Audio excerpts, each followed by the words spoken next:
অসমাপ্ত ভালোবাসার জাদুকরী স্মৃতি এবং সেই হারানো মানুষটি। অসমাপ্ত ভালোবাসা অনেকটা শরতের মেঘের মতো, কখনো ঝরঝর করে ঝরে পড়ে না, আবার আকাশ থেকেও মুছে যায় না। শহরের এক কোণে পুরনো এক কফি শপ, বাইরের বৃষ্টিটা আজ যেন একটু বেশি অবাধ্য। নীল অলমনি জানালার কাচের দিকে তাকিয়েছিল।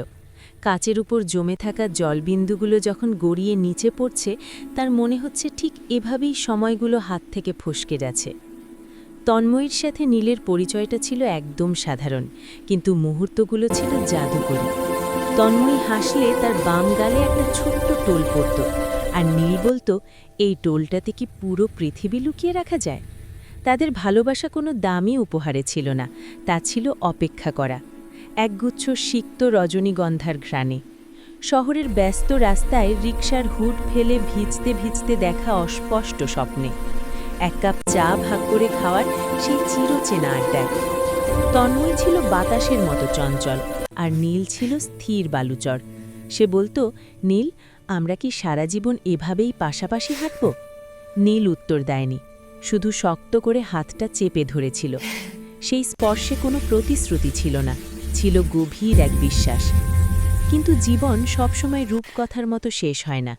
কিছু গল্প মাঝপথেই থেমে যায় পরিস্থিতির চাপে কিংবা অভিমানে। কোনো বড় ঝগড়া হয়নি, শুধু একদিন একটা দীর্ঘ নীরবতা এসে দাঁড়িয়েছিল তাদের মাঝে। তন্ময় চলে গিয়েছিল অন্য শহরে, অন্য এক জীবনের টানে। যাওয়ার সময় সে শুধু বলেছিল, সব ভালোবাসা পূর্ণতা পেলে পৃথিবীর ডায়েরিটা হয়তো বড্ড একঘেয়ে হয়ে যেত। আজ যেখানে দাঁড়িয়ে, আজ নীল একা, কিন্তু সে কি আসলেই একা?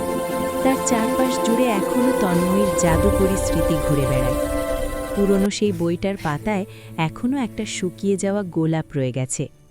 ফেব্রুয়ারির ভিড়ে আজও নীল কাউকে খুঁজতে গিয়ে হঠাৎ থমকে দাঁড়ায়। হঠাৎ শোনা কোনো পরিচিত গানে তন্ময়ের গলার সুরটা আজও কানে বাজে। অসমাপ্ত ভালোবাসার সবচেয়ে বড় জাদু হলো, এতে কোনো শেষ নেই। হারানো মানুষটি পাশে নেই ঠিকই, কিন্তু সে রয়ে যাচ্ছে প্রতিটা দীর্ঘশ্বাসে, প্রতিটা না বলা কথায়। সে এখন এক বিমূর্ত কবিতা, যা নীল প্রতিদিন মনে মনে পড়ে, কিন্তু কাউকে শোনাতে পারে না। অসমাপ্ত গল্পগুলোই হয়তো সবচেয়ে সুন্দর, কারণ সেগুলোতে কোনো তিক্ততা থাকে না, থাকে কেবল এক আকাশ সমান অপেক্ষা।